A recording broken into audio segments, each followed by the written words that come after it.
Bismillahirrahmanirrahim. Assalamualaikum warahmatullahi wabarakatuh. Alhamdulillahi rabbil alamin. Alhamdulillahilladzi bini'matihi tatimmus shalihat. Asyhadu an la ilaha illallah wa asyhadu anna Muhammadan abduhu wa rasuluh. Allahumma salli wa sallim wa barik ala habibina wa syafi'ina wa maulana Muhammadin sallallahu alaihi wasallam. Hadirin Bapak Ibu jamaah salat Isya yang dirahmati Allah Subhanahu wa taala. Alhamdulillah, puji syukur kita kepada Allah Subhanahu wa taala yang malam hari ini masih memberikan curahan kekuatan iman, taufik dan inayahnya untuk kita berusaha, berikhtiar menjadi orang yang berbeda dengan orang yang lain. Sebagaimana Allah mengatakan, hal yastawil ladzina ya'lamun wal ladzina la ya'lamun. Apakah sama orang yang tidak mengetahui dan orang yang mengetahui, atau orang yang mengetahui dengan orang yang tidak mengetahui? Berarti bahwa Bapak Ibu, hadirnya kita di majlis dalam rangka menuntut ilmu ini, memperdalami ilmu syariat supaya kita berbeda dengan orang lain. Orang lain mungkin sholatnya cepat, tapi kita sholatnya menikmati.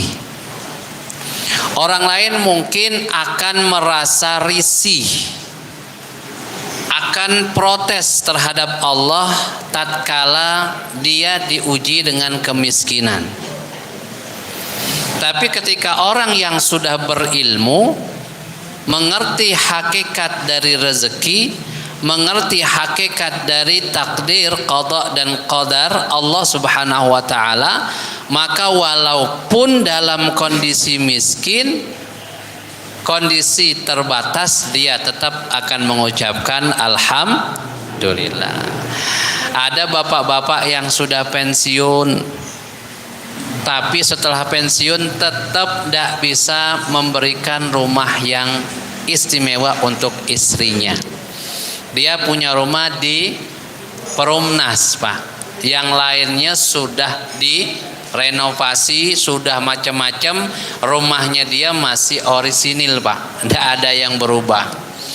Dia katakan ke istrinya, ya Allah istriku, sampai usia saya pensiun, saya belum bisa ngasih yang terbaik, belum bisa ngasih rumah seperti rumah orang lain. Tapi apa jawab istrinya? Karena sudah paham agama, punya ilmu tentang syariat, dia katakan, suamiku, alhamdulillah, walaupun rumah kita masih orisinil, kita sudah lunas hutangnya. Walaupun rumah kita kecil, tapi kita tidak kepanasan dan tidak kehujanan. Tapi yang lebih penting, suamiku, dengan rumah sederhana seperti ini, aku jadi tidak punya kesempatan untuk sombong. Enak, Pak. Rumah sederhana ini saya jadi nggak punya kesempatan untuk sombong ke orang lain. Ngundang kawan, ngundang teman ke rumah cuman buat pamerin isi rumah. Kita seperti ini sudah alhamdulillah. Saya nggak punya kesempatan mau sombong. Ninggalkan rumah kita tenang, nggak was-was. Nggak ada maling yang mau masuk. Kalau masuk nanti malingnya yang mengucapkan innalillah. Nggak ada apa-apa yang mau diambil. Ya, itulah indahnya ketika kita memahami bahwa ilmu pengetahuan yang kita dapatkan itu untuk kita berubah dan berbeda dengan orang lain. Nah, Bapak Ibu yang dirahmati Allah Subhanahu wa taala, dengan keterbatasan waktu dan panjangnya materi kita, apalagi sebentar lagi kita sudah masuk di bulan Ramadan. Bulan Ramadan itu ulama-ulama meliburkan kajian Bapak Ibu. Kajian semua diliburkan, fokusnya apa? Fokusnya baca Quran. Fokusnya baca Quran. Nah, saya pernah melihat iklannya, informasinya bahwa tarhib Ramadan, fikih tentang Ramadan sudah dibahas di kajian kita ini, di masjid ini ya. Alhamdulillah. Tapi yang perlu kami ingatkan mungkin adalah ketika Allah berfirman, ya ayyuhalladzina amanu kutiba alaikumus siyam kama kutiba alal ladzina min qablikum la'allakum tattaqun. Menariknya Bapak Ibu adalah puasa ini pertama yang diseru oleh Allah adalah ya ayyuhalladzina amanu, wahai orang yang beriman. Yang diseru itu iman dulu Pak, iman kita. Makanya jangan heran kalau ada jasadnya badannya tegap, ya kan? Saking tegapnya itu orang sekali lihat kayak anggota, tapi untuk sholat tarawih ndak kuat. Diajak puasa ndak mampu, padahal badannya masya Allah.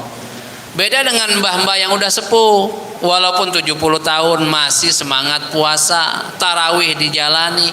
Kenapa bisa terjadi? Karena iman yang memberikan kekuatan. Disitulah rahasianya kenapa kita disuruh dengan wahai orang-orang yang beriman.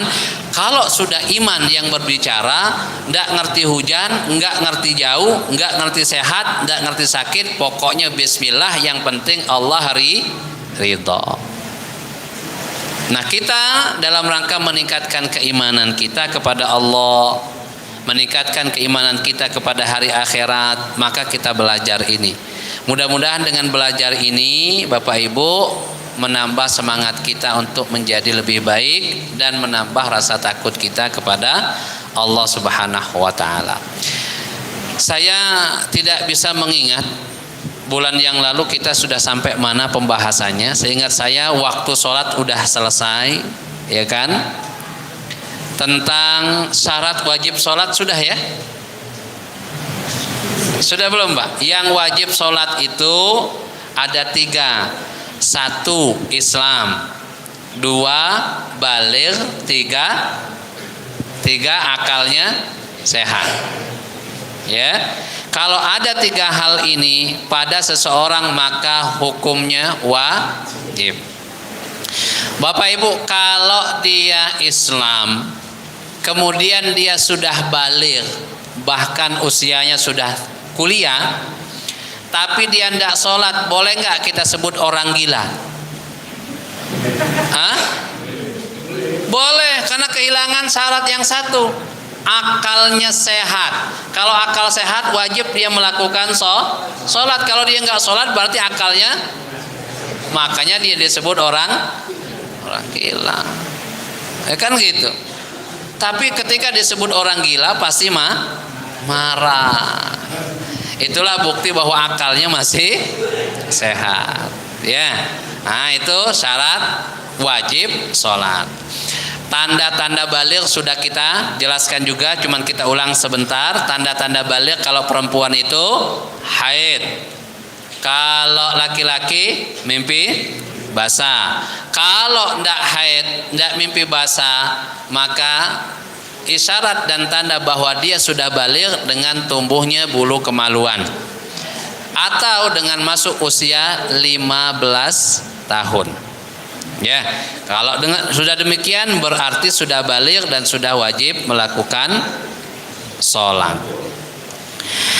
Dalla ala syartil Islam, adapun dalil syarat bahwa Islam itu mewajibkan orang melaksanakan sholat. Kata Rasulullah ketika beliau mengutus Mu'adz bin Jabal, faqala ud'uhum ila syahadati alla ilaha illallah wa anni rasulullah fa inhum ata'u lidzalika fa'alimhum anna allaha qad iftarada alaihim 5 salawatin fi kulli yaumin wa lailatin. Mu'adz ketika dikirim ke Yaman, dakwalah kamu, ajaklah orang-orang itu untuk bersyahadat. Setelah mereka bersyahadat, ajarkan Islam dan beritahukan bahwa Allah itu mewajibkan sholat 5 waktu sehari semalam. Ini dalilnya. Kemudian kita masuk lagi wassalawatul masnuna. Sekarang masuk ke sholat-sholat sunnah yang diwajibkan, yang disunnahkan, yang dikuatkan, ya. Ai sunnan muakkadan ta'kidan zaidan an ghairihi.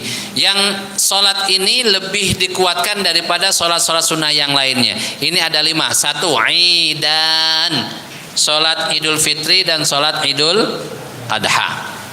Ya, sholat Idul Fitri dan sholat Idul Adha. Kapan boleh masuk dan pelaksanaan sholat Idul Adha atau Idul Fitri? Setelah masuk waktu syuruk, setelah lewat waktu isyraq. Ada enggak di jadwal kita sini? Enggak ada ya? Adanya cuman imsak. Waktu syuruk ada enggak? Enggak ada ya. Bagusnya ada. Nah, kita khawatir kita salah dalam melaksanakan sholat syuruk atau sholat isyraq. Bapak-bapak, saya yakin di antara bapak-bapak ini ada yang duduk di masjid sampai nunggu waktu syuruk. Kalau di jam handphone, kalau di waktu sholat handphone itu ada syuruk, ya, syuruk. Jadwal sholat ini ada nggak syuruk? Waktu syuruk ada? Nggak ada juga? Nggak ada ya? Baik. Anggap bahwa syuruk itu sekarang kan 4.24. Anggap waktu syuruk jam 5. Ya, jam 5. Atau jam 5 lewat sedikit. Begitu di masjid terdengar suara tit tit tit tit, artinya kan waktu syuruk. Waktu syuruk. Nah, waktu syuruk itu Bapak Ibu bukan berarti kita sudah boleh melaksanakan sholat isyraq. Belum. Itu batas habisnya sholat subuh. Ya begini, jadi biar kita enak memahami waktu isyraq itu. Karena ini kan termasuk sholat id ini dilaksanakan setelah waktu syuruk selesai. Sholat zuhur, setelah habis waktu zuhur masuk waktu asar. Habis waktu sholat asar masuk waktu sholat maghrib. Habis masuk waktu maghrib masuk sholat isya. Habis sholat subuh masuk sholat zuhur apa belum? Belum. Ya kan? Enggak langsung masuk waktu zuhur. Nah, subuh itu kapan berakhir? Di waktu syuruk itu. Artinya waktu jawaznya, waktu boleh melaksanakannya. Nah, setelah waktu syuruk, kalau dalam kitab fikih itu seperti orang menancapkan tombak biqadri ramhin, berdiri. Artinya lebih kurang dia 4,5 derajat, Bapak Ibu. 4,5 derajat. 1 derajat itu 4 menit. 4 kali 4 16, separuhnya 2, berarti 18 menit. Maka ditambahkan waktunya 18 menit. Misalnya tadi waktu syuruk itu di masjid kita jam 5. Jam 5. Maka dari jam 5 ditambahkan 18 menit. Bukan langsung sholat di jam 5-nya. Tapi di jam berapa berarti kalau ditambah? Nah, begitu caranya. Makanya kita sholat id itu kan agak siangan, memastikan waktu sholat Allahumma sholli ala sayyidina Muhammad, waktu subuh sudah selesai, waktu syuruk telah berlalu, gitu ya. Jadi 2 yang disunahkan, sholat Idul Fitri dan Idul Adha. Makanya sampai orang haid pun dianjurkan untuk datang, ya. Dan ini yang anehnya, malah bapak-bapak kadang-kadang males sholat Id. Alasannya karena sunnah. Enggak gitu ya, orang haid aja disuruh keluar.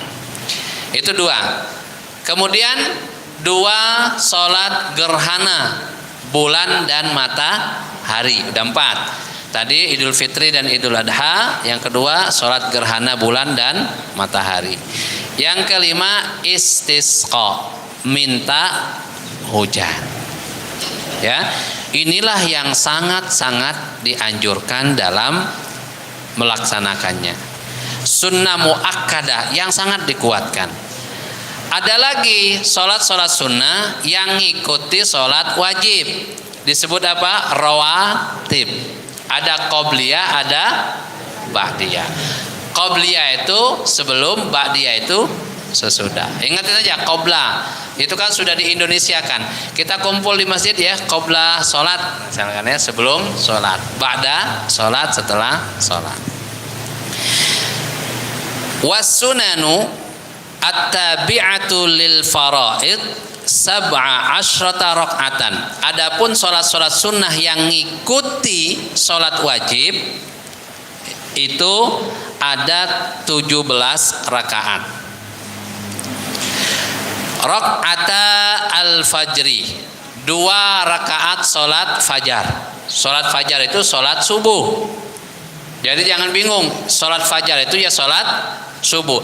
Orang Arab nyebutnya fajar, kita nyebutnya subuh. Subuh ya fajar, fajar ya subuh. Jadi jangan bingung, sholat qobliyah belum, baru sholat fajar. Sholat fajar itu kan Rasul kan nggak pernah ninggalkan 2 rakaat sholat fajar. Sholat fajar itu sholat qobliyah subuh, ya, qobliyah subuh. Nah ini 2 rakaat. 2 rakaat. Rawa al-Bukhari wa Muslim, diriwayatkan Imam Bukhari dan Muslim, an Aisyah radhiyallahu anha qalat, dari Aisyah, lam yakunin nabiyyu sallallahu alaihi wasallam ala syai'in minan nawafil asyaddu minhu ta'ahudan ala rak'atail fajri. Tidak ada yang paling dan sangat dijaga oleh Nabi pelaksanaan sholat sunnah dibandingkan dengan 2 rakaat sholat fajar sebelum subuh. Ya, ini yang pertama. Yang berikutnya wa arba'un qabla zuhri wa rak'atani ba'dahu. 4 rakaat sebelum zuhur, 2 rakaat setelah zuhur. Ya Allah, berat ini Pak. Berat 4 rakaat itu ya. 2 rakaat aja berat, apalagi 4 rakaat. Makanya dibangunkan surga, dibangunkan rumah di surga. Tapi berat. Biasanya yang bisa melakukan ini yang udah sepuh, yang sudah agak-agak gimana gitu ya. Nah, waktunya banyak longgar. Kalau yang masih muda-muda ini ya Allah, ya. Kadang-kadang juga lupa. Datang nunggu komat kan gitu. Khusus hari Jumat, khusus hari Jumat. Biarlah mungkin di waktu yang lain kita telat, ya kan? Nunggu komat. Tapi kalau Jumat jangan nunggu komat. Kenapa? Kan malaikat nulis itu sampai kapan? Nulisin orang yang datang ke masjid itu sampai azan, imam naik azan. Nah udah, malaikat udah nutup bukunya tuh. Jadi yang datang setelah azan udah nggak ditulis lagi sama malaikat. Ya. Kenapa? Karena malaikat sibuk juga duduk bareng kita dengerin khutbah. Nah oleh karena itu melaksanakan sunnah ini berat sekali. Karena berat itulah akhirnya surga, rumah di surga, istana di surga. Kalau ringan hadiahnya, piring, ya, kulkas 1 pintu. Kalau ringan, karena berat inilah makanya surga. Rawa al-Bukhari an Aisyah, diriwayatkan oleh Imam Bukhari dari Aisyah radhiyallahu anha, anna Nabiy sallallahu alaihi wasallam kana la yad'u arba'an qabla zuhri. Ya Allah, Nabi itu enggak pernah meninggalkan salat qabliyah zuhur 4 rakaat. Di mana dilakukan Nabi? Di rumah, bukan di masjid, karena dekat. Kalau kita jauh di masjid enggak apa-apa. Ya, wa rak'ataini qabla al-ghada, dan 2 rakaat sebelum fajar. Wali muslimin anha, qalat kana yusalli fi baiti qabla zuhri arba'an summa yakhruju fa yusalli bin nas summa yadkhulu fa yusalli rak'ataini. Jadi salat-salat sunnah itu memang afdolnya dilakukan di rumah kecuali salat tarawih. Salat tarawih. Jadi dulu itu kan Nabi salat sendirian, dilihat sama sahabat, diikuti sama sahabat. Pertama, kedua, malam ketiga Nabi nggak keluar.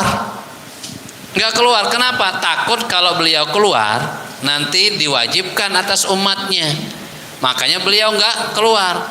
Hari berikutnya ditanya sama sahabat, Nabi, kenapa kemarin nggak ngimamin?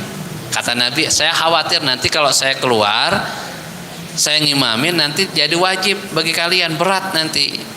Oh begitu. Boleh nggak Nabi kami sholat sendiri-sendiri? Kata sahabat, boleh. Nah sejak saat itu sahabat sholat tarawih sendiri-sendiri. Jadi kayak orang lomba. Oh iya, sampai di masa Abu Bakar masih begitu. Di masa Umar dilihatnya yang di situ baca qul huwallahu ahad, yang di sini qul a'udzu birabbil falaq, di sini idza jaa. Wah kata Umar nggak benar ini, kata Umar nggak bagus ngelihatnya. Akhirnya diinstruksikan, udahlah kalau begini modelnya jamaah. Akhirnya di masa Umar bin Khattab dilakukanlah salat tarawih berjamaah. Salat tarawih berjamaah. Dan apa kata Umar? Ni'matul bid'ah hadhihi. Sebaik-baik bid'ah itu adalah apa yang dilakukan oleh Umar itu. Ya. Nah, tarawih. Tarawih ini ya sudah dibahas, mungkin yang jelas keutamaan dan fadilahnya luar biasa. Kita belum masuk ke tema tarawih. Kita masih sholat sunnah ba'diyah dan qobliyah. Jadi Nabi melakukannya semuanya di rumah yang sunnah. Wa arba'un qoblal asri, dan 4 rakaat setelah asar. Sebelum asar. Ya, sebelum asar. Wa arba'un qoblal asri, 4 rakaat sebelum asar. Ada nggak di antara kita sholat sunnah asar qobliyahnya 4 rakaat di sini? Hampir nggak ada ya. Rutinnya 2 ya. Nah, terkait dengan sholat zuhur tadi, kan Nabi 4 rakaat sebelum zuhur, 2 rakaat setelah zuhur. Boleh nggak ditambahi menjadi 4 rakaat setelah zuhur? Iya, kata Nabi dalam hadis yang lain, man shalla qabla zuhri arba'an wa ba'daha arba'an haramallahu 'alan nar. Jelas hadisnya. Kata Rasulullah, siapa yang sholat sunnah sebelum zuhur 4 rakaat, setelah zuhur 4 rakaat, maka Allah haramkan tubuhnya dari neraka. Kalau sudah diharamkan, mustahil masuk neraka, pasti surga. Ya tadi berat. 2 rakaat aja sudah alhamdulillah. Ya apalagi dapat 4. Wa anha qalat sami'tu Rasulullah sallallahu alaihi wasallam yaqul man hafadha ala arba'i raka'atin qabla zuhri wa arba'a ba'daha haramallahu 'alan nar. Riwayat yang lain, barang siapa yang mampu menjaga 4 rakaat sebelum zuhur, 4 rakaat setelah zuhur, maka Allah haramkan tubuhnya dari neraka. Ya, tidak apa-apa. Sekarang kita belum mampu, kita punya ilmunya dulu. Esok-esok kalau ada waktu luang, paling tidak sekali seumur hidup kita amalkan. Ya, imannya sedang naik, kerjakan. Wal jumu'atu kazuhri. Adapun sholat Jumat seperti sholat zuhur, ada qobliyah, ada ba'diyahnya. Li'annaha badalun anha, karena sholat Jumat itu pengganti sholat zuhur. Lima rawahu Muslim wa ghairuhu an Abi Hurairah radhiyallahu anhu qala Rasulullah sallallahu alaihi wasallam idza shalla ahadukumul jumu'ata falyusalli ba'daha arba'an. Jika kalian sholat Jumat, maka sholat sunnahlah setelahnya berapa rakaat? 4 rakaat. 4 rakaat. Qala Tirmidzi wa ruya an Ibnu Mas'ud annahu kana yusalli qabla al-jum'ati arba'an wa ba'daha arba'an. 4 rakaat sebelum Jumat, 4 rakaat setelah. Pertanyaan kita, kapan sholat qobliyah Jumat itu? Di sini azannya berapa kali? 1 kali. Habis azan itu lanjut langsung khutbah. Terus kapan kita sholat qobliyahnya? Kalau belum azan berarti belum masuk waktu zuhur, nggak boleh sholat qobliyah. Kan sholat qobliyah itu kalau sudah masuk waktu. Kan begitu. Bingung kapan? Di sini kalau Jumat diumumkan nggak? Uang kas? Nggak. Oh, nggak diumumkan, ya. Misalkan uang kas bulan ini sebesar sekian, Jumat pertama sekian, nggak diumumkan. Tertulis tapi nggak diumumkan. Nah, ya. Jadi sholat Jumat itu azannya nggak harus tepat waktu. Azannya nggak harus tepat waktu. Misal sekarang zuhur jam berapa? Zuhur 11.52. Sambil nunggu jamaah banyak, azannya nggak apa-apa diundur 5-10 menit. Supaya apa? Supaya orang bisa sholat qobliyah. Ustadz belum azan, nggak apa-apa, tapi waktunya sudah masuk.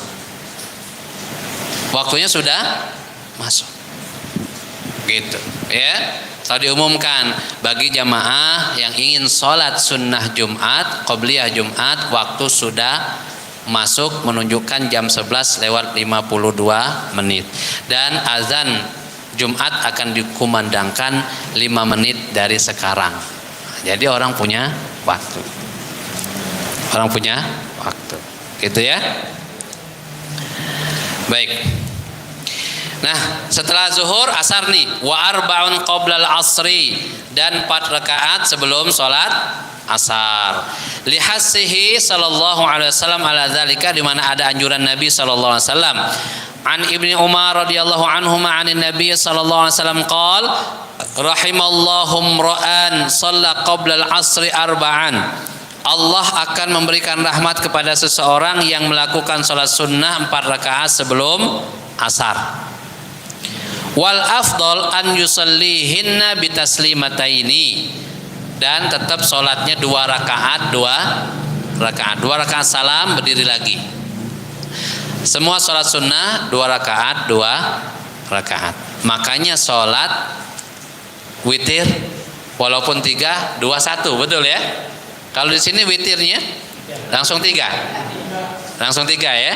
Nah, tapi tidak salam kan, langsung berdiri kan, rakaat ketiga langsung berdiri, untuk menyelisihi supaya tidak sama dengan sholat maghrib, gitu ya.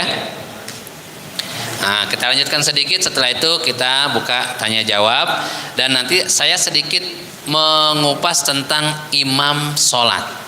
Ada orang yang sah menjadi imam, ada orang yang tidak sah menjadi imam.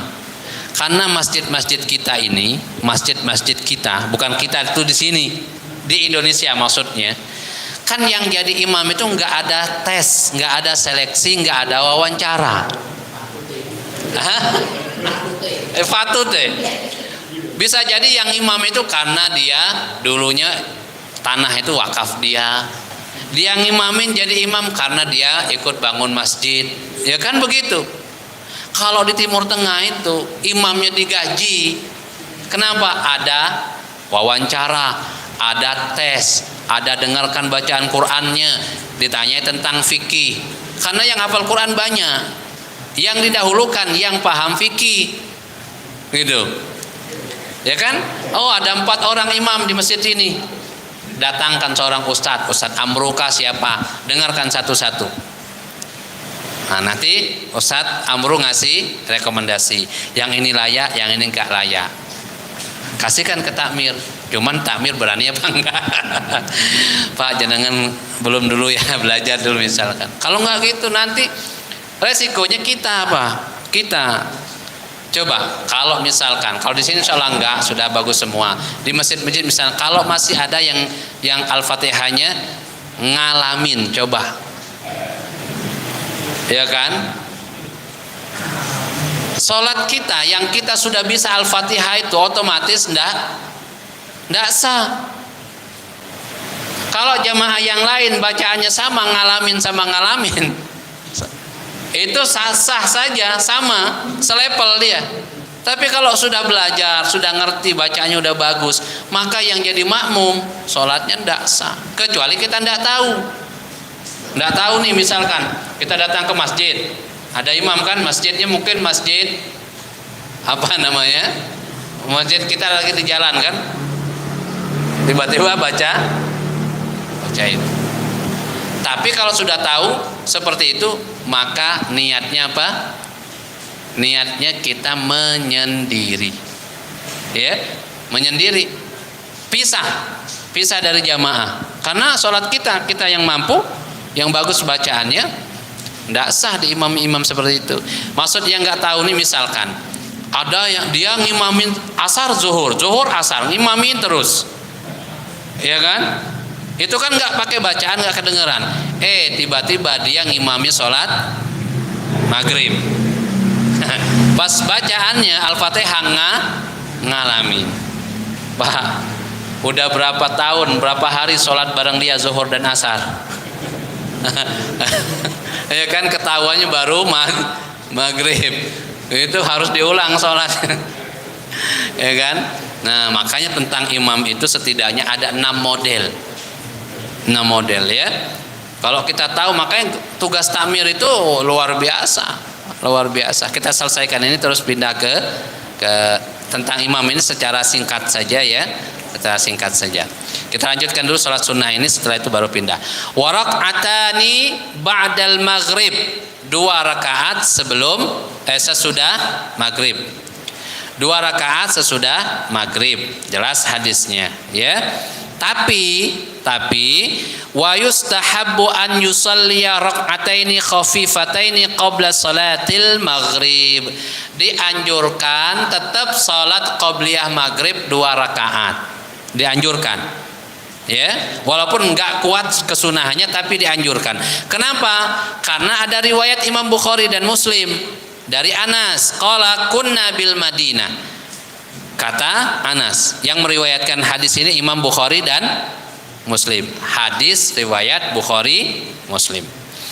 Kata Anas, dulu waktu kami di Madinah, fa idza adzanal muadzinu li salatil maghrib ibtadaru as-sawari fayarka'una rak'ataini hatta innar rajulal gharib la yadkhulul masjid fayahsibu anna salata qad sulliyat min kasrati man yusallihima. Kata Anas, dulu waktu kami di Madinah, kalau dikumandangkan azan maghrib, setelah azan maghrib, Masjid Nabawi itu orang-orang pada berdiri di belakang tiang, pada sholat 2 rakaat semua qobliyah maghrib. Sampai kalau ada orang asing masuk, artinya bukan dari kota Madinah, masuk ke masjid itu, pasti dia mengira sholat maghrib sudah selesai.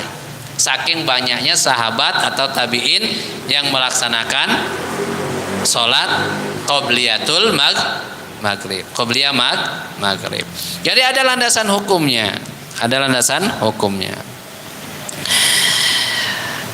Wa yustahabu aidan an yusalliya rak'ataini khafifataini qabla salatil isya.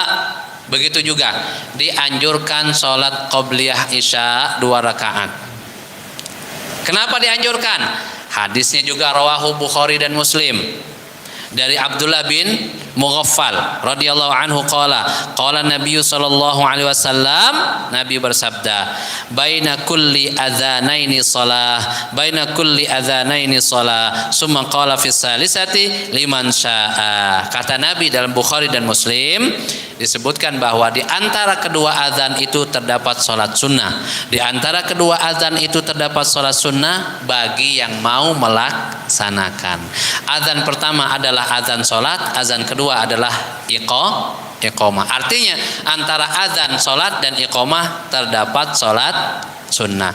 Makanya dianjurkan salat sunnah sebelum salat isya, gitu ya. Hadisnya apa? Hadisnya ini. Riwayatnya siapa? Imam Bukhari dan Muslim. Wasalasun ba'dal isya yutiru biwahidatin minhunna, dan 3 rakaat setelah isya, 2 rakaat ba'diyah, 1 rakaat witir, gitu ya, witir. Qala Rasulullah sallallahu alaihi wasallam dalam riwayat Muslim, al witru raq'atun min akhiril lail. Witir itu 1 rakaat di akhir malam. Boleh 3, boleh. Wasalasu nawafil muakkadat. Ini kita akhirkan yang ini, karena kita nanti berbicara tentang imam yang layak dan imam yang tidak layak untuk mengimami kita. Monggo sebelum saya masuk, kita ada 10 menit ke depan ya. Kalau ada yang mau ditanyakan silakan. Monggo Pak.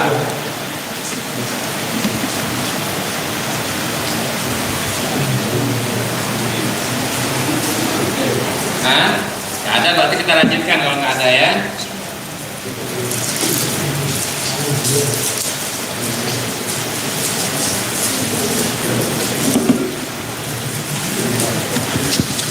Baik, kita lanjutkan, memanfaatkan 10 menit ke depan karena ya takut kelamaan. 40 menit cukup ya kajian kita.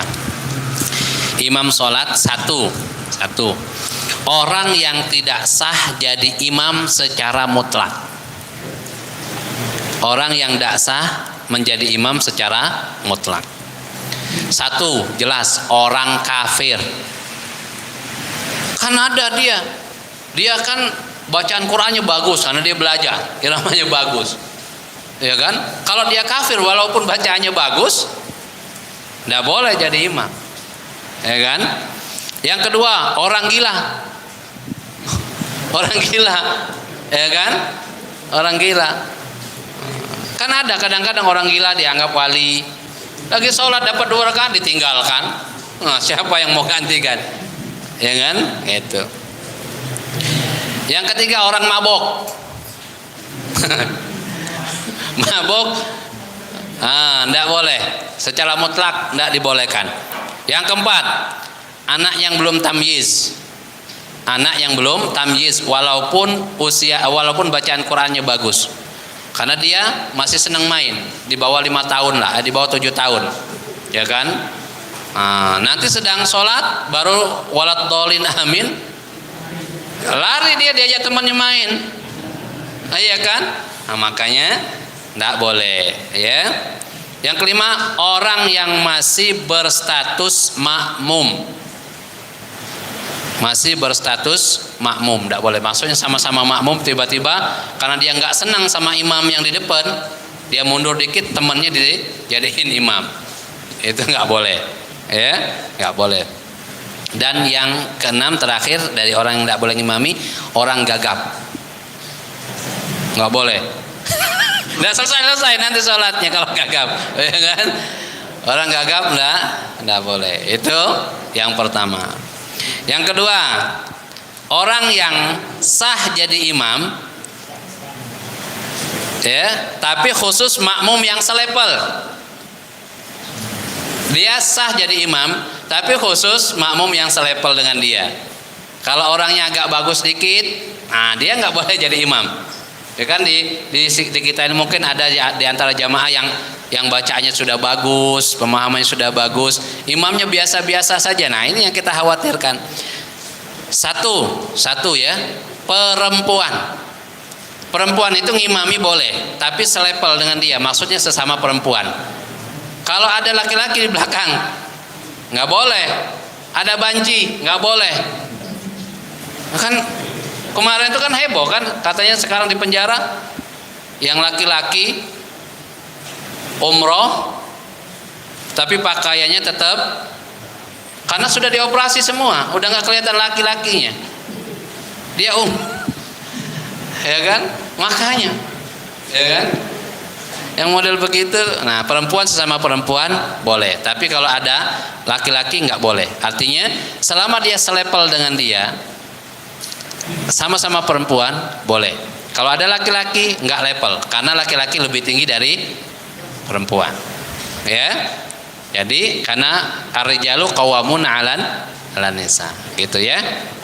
Bukan berarti rendah, enggak. Maksudnya secara urutannya. Yang kedua, orang yang sah jadi imam tapi khusus dengan makmum yang selevel adalah sama-sama nggak bisa baca Al-Fatihah. Tadi alamin jadi ngalamin.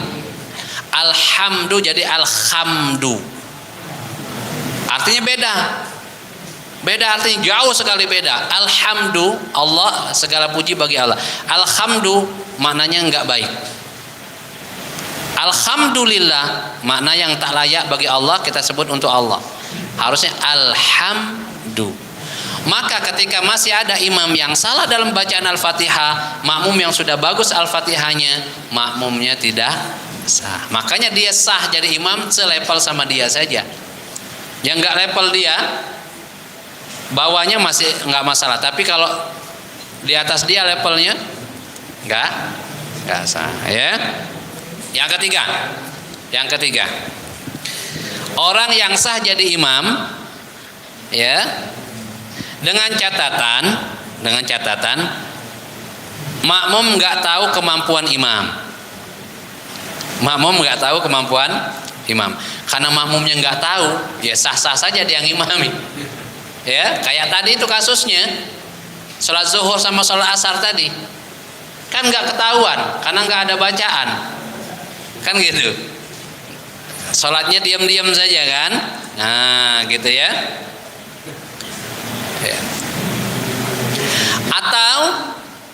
Atau kita ulang lagi yang ketiga ya, orang yang sah jadi imam dengan catatan makmum nggak tahu kemampuan imam, kondisi imam, atau misalkan ada orang imamin Bapak Ibu, tapi dia belum wudu, atau dia batal, atau dia lupa berwudu. Misalkan jadwal besok ngimami, jadwal sholat subuh siapa? Ada jadwalnya enggak, anggap saja si fulan malamnya dia dikasih jatah sama istrinya, ya kan? Karena sudah mepet subuh bangunnya, lupa langsung wudu, langsung ke masjid ngimamin. Selesai sholat, selesai semua, pulang, ya kan, dibikinkan kopi, dibikinkan ini, tanya sama istri, Mas tadi ke masjid udah mandi apa belum? La ilaha illallah, belum mandi. Itu gimana kasusnya? Maka karena ketidaktahuan makmum, sholat makmumnya sah. Dia harus ngulang. Tapi kalau dia umumkan, dia balik ke masjid, dia ambil mic. Dia kasih tahu, saya sholat tadi belum wudu, salah masih sujud. Nah, maka semua makmum harus ngulangi sholat. Makanya dalam kondisi seperti itu imam harus ngerti. Jangan dikasih tahu, kasihan makmumnya. Karena harus ngulang sholat. Udahlah diam-diam aja kan. Iya, ya. Biar dia ngulangi sendiri. Ya, nah, jadi hanya dua orang inilah yang dia sah jadi imam kalau makmumnya nggak tahu. Ya, nggak tahu kalau dia hadas, sama nggak tahu kalau dia nggak bisa baca Al-Fatihah. Karena dia ngimamin zuhur sama asar. Begitu maghrib baru ketahuan. Yang keempat, orang yang sah jadi imam dalam sholat tertentu. Sholat tertentu boleh, sholat yang lain tidak boleh jadi imam. Ya, nah contohnya gimana? Anak yang sudah tamyiz 7 tahun, bacaannya bagus, dia sudah bisa ke kamar mandi sendiri, sudah bisa bersuci sendiri, boleh dia ngimami sholat 5 waktu, boleh, sah-sah saja. Tapi kalau dia ngimamin Jumat, boleh nggak boleh, karena dia nggak wajib sholat Jumat. Apalagi makmumnya cuman 39, 40 sama dia, maka nggak boleh dia ngimamin. Karena Imam Syafi'i berapa orang? 40 orang. Syarat Jumat itu 40 orang. Imam Abu Hanifah berapa? Imam Malik berapa? 1 lusin makmumnya, 1 orang imam, jadi 13 orang sudah sah sholat Jumat. Kalau Imam Abu Hanifah kalau tidak salah itu yang disebut dengan jamaah itu adalah 2 orang sudah disebut berjamaah. Artinya minimal 3 orang sudah boleh melaksanakan sholat Jumat. Jadi khutbah sama mereka aja, assalamualaikum, ayat hadis barakallahu, selesai doa, sholat Jumat. Ya, nah ini kondisi-kondisi seperti ini supaya memudahkan kita kalau orangnya kurang. Nah satu ya, jadi anak yang tamyiz tadi yang sudah ngerti tapi dia belum baligh. Ya. Lalu kemudian musafir, sama. Musafir ini dia boleh ngimami sholat 5 waktu, tapi ngimami sholat Jumat tidak boleh. Karena musafir tidak wajib sholat. Tadi ada 39 orang, 40 sama musafir. Dia kan sudah dewasa, wajib sholat, Islam, akalnya sehat. Tapi karena dia musafir, dia tidak boleh mengimami sholat Jumat. Tapi kalau lebih nih, lebih dari 40 nih jamaahnya, boleh nggak? Boleh. Boleh saja. Ya. Lalu kemudian hamba sahaya juga tidak boleh. Ini udah nggak ada lagi ya, nggak boleh ngimami sholat Jumat karena dia juga tidak wajib Jumatan. Lalu yang kelima nih, orang yang makruh mengimami, makruh, tidak disukai dia jadi imam, ya, yaitu orang yang kalau habis ngimami di luar sholat dia nggak apa ya, nggak perhatian terhadap auratnya, pakai celana pendek, merokok, ya kan? Nah, itu makruh ngimami. Kalau sudah jadi imam, kayaknya walaupun tidak jadi ustadz, gitu ya, dijaga auratnya. Karena ini makruh untuk menjadi imam. Dan yang terakhir, yang keenam adalah orang yang pantas jadi imam dalam sholat apa saja, selain yang 5. Selain yang 5 ini, kalau dia nggak termasuk yang 5, maka dia kapan saja boleh mengimami sholat. Nah, dengan demikian maka bapak-bapak yang udah sepuh mungkin, jadi jangan karena kesepuhan kita, jangan karena masjid ini wakaf kita, jangan karena apa-apa masjid kita yang ngurus terus kita maunya jadi imam terus, enggak usah. Karena tanggung jawab imam di hadapan Allah itu besar sekali, karena dia mempertanggungjawabkan sholat makmumnya. Makanya jadi makmum tuh enak. Kalau kita jadi makmum. Jadi imam itu berat. Nah, ya. Ada juga yang dimakruh-makruhkan dalam sholat berjamaah khususnya ya. Ada juga yang membatalkan. Yang membatalkan itu diantaranya kalau kita membarengi imam dalam takbiratul ihram.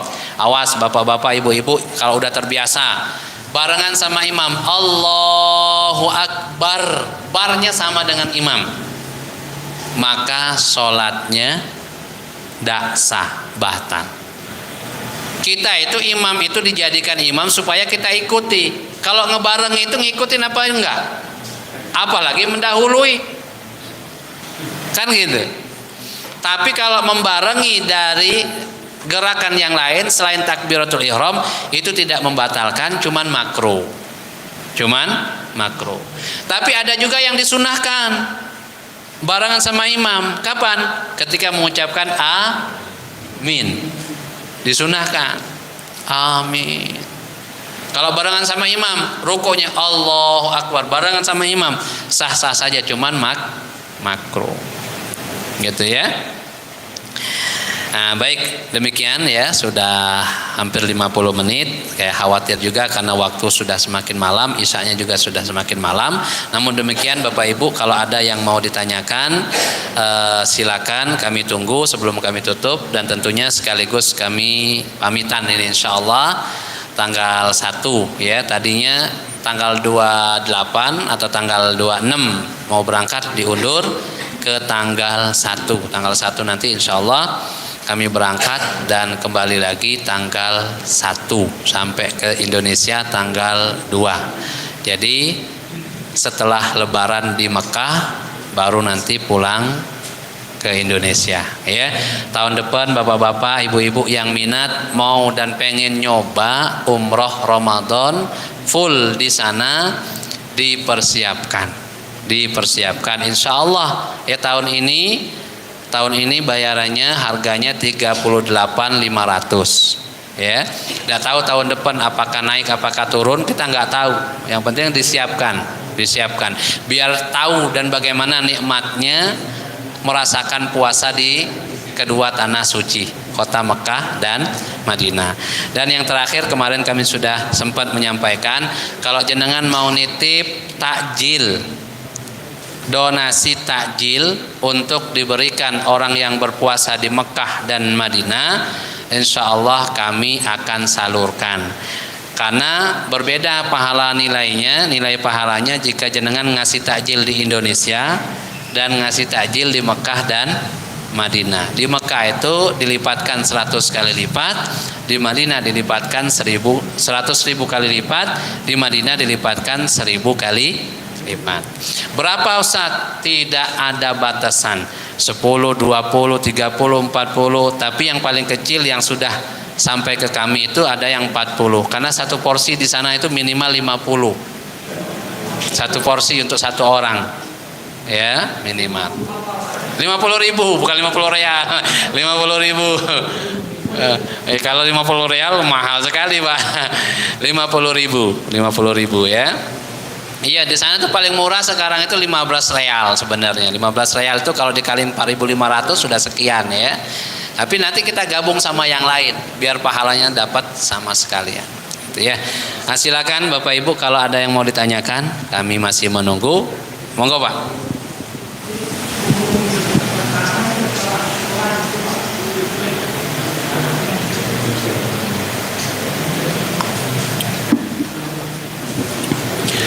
Hukum berjabat tangan setelah sholat. Sekarang kita ingin memahami dulu. Satu, sholat. Sholat itu dimulai dengan takbiratul ihram, diakhiri dengan salam. Ya, kalau kita sudah selesai, assalamualaikum warahmatullah, assalamualaikum warahmatullah, selesai. Wajib kita selesai. Setelah wajib ada yang disunahkan, yaitu zikir. Tapi berjabat tangan juga sunnah. Sunnah Nabi berjabat tangan itu, dan sunnah itu tidak Nabi sampaikan, kalau mau jabat tangan jangan setelah sholat, di jalan aja. Kalau mau jabat tangan jangan setelah sholat, kalau ketemu di rumah saja. Enggak, mutlak dimanapun kapanpun berjabat tangan itu adalah sunnah Nabi. Artinya apa?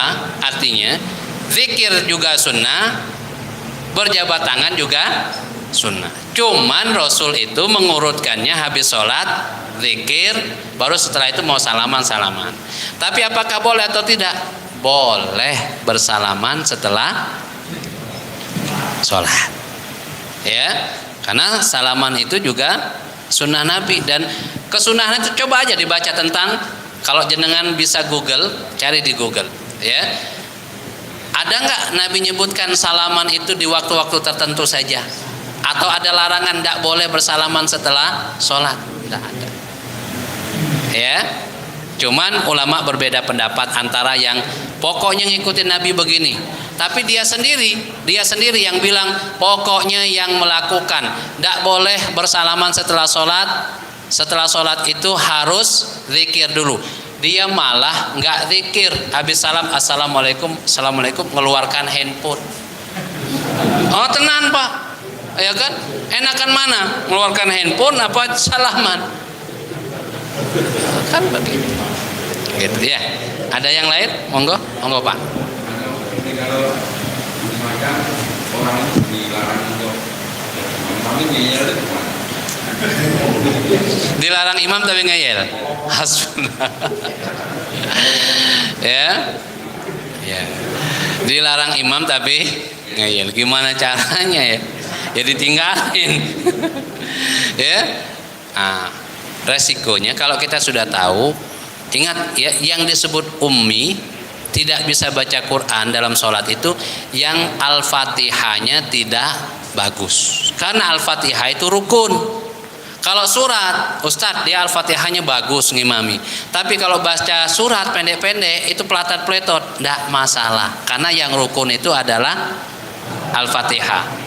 Dia nggak baca, misalkan saya tadi sholat habis Al-Fatihah, saya langsung ruku, sah. Cuman jenengan mungkin bertanya-tanya, ini aliran apa ini? Habis Al-Fatihah kok nggak baca surat?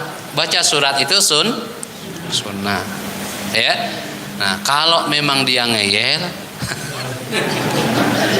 dia bingung juga ya kita ya. Ya harus tahu diri lah, ya intinya. Ya. Makanya orang akhirnya sholat di masjid yang lain. Jangan disalahkan kalau ada jamaah sini sholatnya di malam-malam tertentu atau pas dia mau masuk imam yang itu dia cari masjid lain, jangan disalahkan juga. Mungkin dia udah tahu kualitas dirinya dan jangan juga dibilang sok-sok aja dia bacaannya sama aja misalkan, enggak ya. Nah, mudah-mudahan masjid ini karena sudah banyak ustadz yang masuk, kajiannya sudah sering ya, apalagi di situ jadwal imamnya sudah ada, subuh ada, tarawih ada ya. Nah, sebelum jenengan jadi imam muhasabah dulu malam ini, cocok nggak, pantas nggak jadi imam, kalau nggak mundur teratur ya. Gitu ya. Baik, terakhir mungkin kalau ada monggo Pak. Mengenai pemilihan saya memberi keluarga suami istri yang ada memberi kepada orang lain, misalnya untuk sedekah atau untuk sedekah atau sumbangan ke masjid atau misalnya kemudian misalnya suami juga misalnya kemudian si antara suami istri tadinya sudah sepakat, tapi kadang-kadang artinya syaratnya sekian saja, atau yang satu entah suaminya artinya kurang setuju karena ada banyak misalnya. Nah itu menurut absahnya gimana, suaranya bagaimana? Ya. Baik ya. Bapak Ibu, ini kasus adalah suami istri wakaf atau bersedekah baik itu ke masjid atau ke individu. Setelah wakaf 1 juta, pulang ke rumah salah satunya nyesel, ya Allah banyak 1 juta, ya kan? Apakah istri atau apakah suami? Pokoknya nyesel lah, ya Allah banyak. Ternyata kebanyakan, ya. Maka gimana keabsahan sedekahnya? Pertama, tidak boleh diambil lagi. Hadis Nabi jelas ya. Nah, iyalah nanti ya kan misalkan istrinya enggak, kita ini paling susah sama istri. Kalau istri marah apapun kita lakukan, istrinya enggak terima, akhirnya kita datang lagi, Pak boleh enggak dikurangi 500 saja, istriku enggak siap misalkan. Kan enggak boleh, karena seperti apa, mengambil muntah kita itu ya. Iya. Yang kedua, gimana keabsahannya? Ada riya, ada keikhlasan. Itu yang berpengaruh terhadap amal kita, ada yang tidak berpengaruh. Nah, kasus ini waktu dia menginfakkan itu dia ikhlas betul. Setelah itu dia balik lagi ke rumah ada rasa. Maka insya Allah rasa ini tidak mempengaruhi ketika dia melakukan amal yang sudah ikhlas ini. Cuman dia harus banyak-banyak istighfar. Jangan sampai kemudian itu mengganjal dan lama-lama diikuti dengan manni wal adza, ungkit-ungkitan. Kalau sudah masuk ke kategori ungkit-ungkitan, maka uang habis, pahala tidak dapat. Ada rasa itu wajar, apalagi di awal-awal kita belajar sedekah. Di awal-awal kita belajar sedekah itu masih terkategori wajar. Ngasih 100 ya Allah besar. 200 besar. Iya, awal-awal. Tapi lama-lama nanti terbiasa. Lama-lama terbiasa. Maka ketika itu insya Allah keikhlasan di awal tidak terpengaruh oleh rasa penyesalan di akhirnya. Ya, cuman dia harus banyak-banyak istighfar dari ucapan dan penyesalan itu, jangan sampai terucap dan ada terjadi pengungkit dalam pemberian. Kalau sudah diungkit maka menjadi sia-sia. Gitu ya. Nah, ya. Gimana, Pak? Ya. Makanya jenengan kalau mau sedekah nggak usah ngasih tahu istri. Ngasih tahu istri itu banyak tanyanya. Mau kemana? Mau ke sana. Mau apa? Mau sedekah. Emang banyak punya duit? Punya. Tuh anakmu tuh belum jajan. Nah, udah nggak jadi. Udah nggak jadi. Monggo. Masalah sholat sunnah tadi, sebelum sholat fajar boleh sholat sunnah. Sebelum sholat fajar. Ya. Dan sebelum sholat rawatib sebelum makan. Ya. Sholat mutlak itu, sholat sunnah mutlak, kan ada waktu-waktu yang dilarang melakukan sholat. Seperti matahari pas berada di tengah, itu tidak boleh sholat. Habis subuh tidak boleh sholat. Habis asar tidak boleh. Secara singkat 3, walaupun dia ada 5. Secara singkat ada 3. Nah, kapan dia sudah tidak boleh lagi sholat? Lebih kurang 10 menit sebelum azan. Sudah tidak sholat lagi. Sudah tidak sholat lagi. Ya. Jadi kalau dia di masjid, ini sholat yang nggak ada sebab.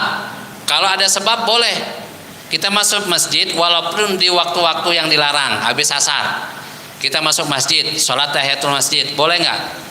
Boleh, karena ada sebabnya, yaitu masuk masjid. Kita habis wudhu sholat 2 rakaat, padahal habis sholat maghrib boleh, habis sholat subuh boleh nggak? Boleh, karena ada sebab. Sebabnya apa? Wudhu. Kita mau mensolatkan jenazah habis asar. Habis asar haram hukumnya sholat sunnah, nggak boleh. Pada asar itu nggak ada yang boleh sholat. Terus kita mensolatkan jenazah gimana? Boleh nggak? Karena ada sebabnya, yaitu kematian jenazah. Ya, jadi sebelum fajar itu berarti sholat tahajud, ya kan? Sholat tahajud, ya kan? Sebelum sholat fajar itu ya sholat tahajud. Nah, ya kan? Adapun apa tadi? Pertanyaan yang kedua?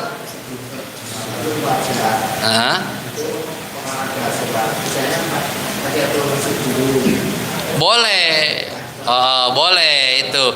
Ya, sebelum fajar itu kan berarti sebelum adzan, ya kan? Berarti kan sebelum adzan itu terhitung sholat tahajud. Silakan. Tapi setelah adzan, sholatnya sholat fajar. Kalau kita di masjid, ada waktu sholat tahiyatul masjid dulu, baru sholat sunnah fajar. Atau kita sudah sholat sunnah fajar di rumah, datang ke masjid, sholat tahiyatul masjid. Boleh. Sebelum dan sesudahnya, kalau tahiyat boleh.